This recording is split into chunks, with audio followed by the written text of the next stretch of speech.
గుంటూరు జిల్లా తెనాలిలో TDP MP కార్యాలయాన్ని పెమ్మసాని చంద్రశేఖర్, నాదెండ్ల మనోహర్ ప్రారంభించారు. జగన్ పాలనలో రాష్ట్రం 50 ఏళ్లు వెనక్కిపోయిందని చంద్రశేఖర్ ఆరోపించారు. ఒక స్పష్టమైన ప్రణాళికతో తెనాలిని అభివృద్ధి చేస్తామని నాదెండ్ల మనోహర్ తెలిపారు. తెనాలిని అన్ని రకాలుగా అభివృద్ధి చేస్తామని హామీ ఇచ్చారు.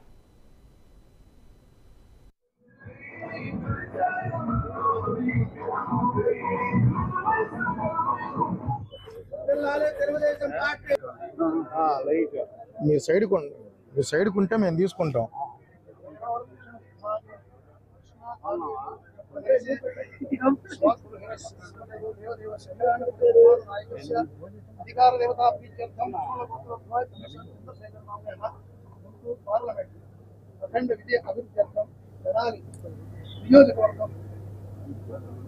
ముందుగా ఉమ్మడి పార్లమెంట్ అభ్యర్థి పెమ్మసాని చంద్రశేఖర్ గారికి అభినందనలు, ఆశీర్వచనలు.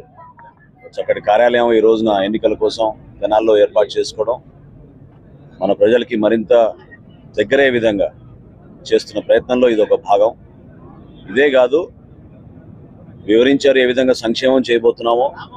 అభివృద్ధి విషయంలో తెనాలి నియోజకవర్గానికి ఒక స్పష్టమైన ప్రణాళికతోటి మేమిద్దరం కూడా కలిసి కేంద్ర ప్రభుత్వం నుంచి రావాల్సిన నిధులు, రాష్ట్ర ప్రభుత్వం నుంచి తెచ్చుకోవాల్సిన నిధులు, ఈ రెండు సమకూర్చుకుని అనేక మంచి ప్రాజెక్ట్స్ అన్ని కూడా ఆలోచించి ముందు తీసుకెళ్ళగలుగుతాం. ఎందుకంటే వైద్య రంగంలో కానివ్వండి, వ్యవసాయ రంగంలో కానివ్వండి, స్థానికంగా మనం అనుకున్న అనేక మౌలిక సదుపాయాల కల్పనలో ఇంటింటికి కుళాయి అనేది చాలా ముఖ్యమైన అంశం. ఈ ప్రాంతంలో తాగునీటి కోసం ప్రజలు ఇబ్బంది పడుతున్నారు. వీటన్నిటిపైన ప్రత్యేకంగా చంద్రశేఖర్ గారు, నేను, Telugu Desam party, Janasena party, Bharatiya Janata party ముగ్గురం సంయుక్తంగా ఈ కార్యక్రమంలో పాల్గొంటాం.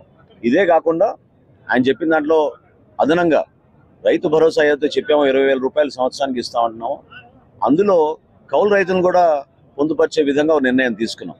ఇవాళ కొత్త ఆఫీస్ ఓపెన్ చేసాం ఇక్కడ. ఇది ఎలక్షన్ వరకు పార్లమెంటరీ ఆఫీస్ కింద ఉంటుంది. బట్ ఈరోజు నేను రోజు తిరుగుతూ ఉన్నాను ప్రజల్లో.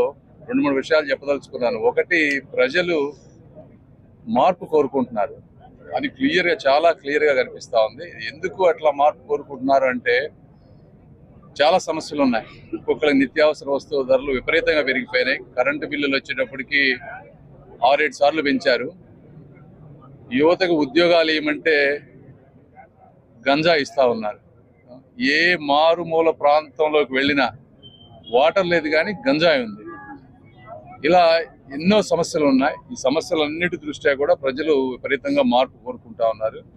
అయితే తెలుగుదేశం పార్టీ ఏం చేసింది, ఏం చేయబోతుంది అనే దానికి, ఇది రైతాంగానికి సంబంధించిన ప్రాంతం కాబట్టి మేము గవర్నమెంట్లో ఉన్నటువంటి 5 సంవత్సరాలప్పుడు దాదాపుగా 72,000 కోట్లు ఈ వాటర్ ప్రాజెక్ట్స్ మీద పెట్టారు.